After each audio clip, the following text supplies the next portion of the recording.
Hey guys, welcome back to my channel. Today is Monday and I'm here with Lecture Monday with the next part of technical terms to be learned in genetics. First one for the day is एनोप्लॉइड मतलब एक organism या cell जिसमें कि chromosome number थोड़ा ज़्यादा हो या थोड़ा कम हो मीन्स +1 या -1। यूप्लॉइड में क्या होता है जीनोमिक कॉपीज हो जाते हैं, ठीक है। बट यहाँ पे क्या हो रहा है +1 +2 या फिर -1 -2 उस टाइप से हो रहा है than the normal disomic number of the species. The chromosome number is not a multiple of the basic number. That's it. Multiple नहीं है मतलब 2x1 2x2 ऐसा वाला नहीं है। वैसा वाला होता तो यूप्लॉइड हो जाता, एनोप्लॉइड ही है n+1 2n+1 वैसा। Next is annealing. अनीलिंग क्या होता है pairing between complementary strands of DNA to yield a double strand molecule.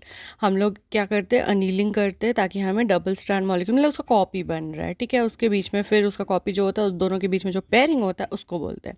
Next one is antibody, a protein molecule that interact specially with an antigen molecule usually produced by a vertebrate in response to the antigen in question. Basically antigen के response में जो antibody बनता है और वो हमें protect करता है उस पर्टिकुलर एंटीजन से, that is known as antibody. Then anticodon क्या होता है, ये होता है 3 बेसिस ऑफ टीआरएनए। अब ये क्या करता है, ये इसको एंटीकोडॉन क्यों बोल रहे हैं क्योंकि वो कोडॉन में जाके उसके साथ पेयर होता है। तो एक हो गया कोडॉन, उसमें जो पेयर हो रहा है उसको ऑपोजिट होगा तो उसको एंटीकोडॉन बोलते हैं। That are complementary to the 3 bases of mRNA, codon coding for an amino acid.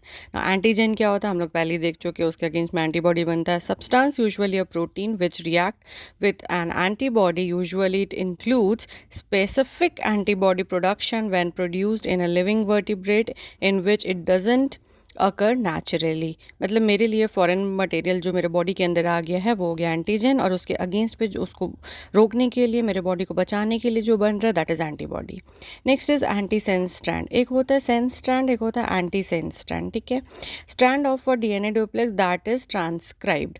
The strand complementary to mRNA. MRNA से कॉम्प्लीमेंट्री जो होता है जिसको हम लोग ट्रांसक्राइब करते हैं मतलब जिसका हम लोग प्रोटीन सिंथेसिस में आगे जाता है उसको बोलते हैं एंटीसेंस स्ट्रैंड।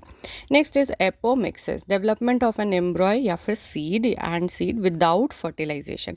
फर्टिलाइजेशन के बिना हमें एम्ब्रॉय मिल रहा है, सीड मिल रहा है, that is known as apomixis. Last one is asexual reproduction. The progeny are produce through a process which doesn't involve a fusion between male and female gametes. Male और female gametes नहीं बन रहे, मतलब fusion नहीं हो रहा है उनका, बन रहे फ्यूजन नहीं हो रहा है, तो वो हो गया asexual reproduction. So that's it for the day. If you like the video, please hit the like button, share it, and don't forget to subscribe my channel.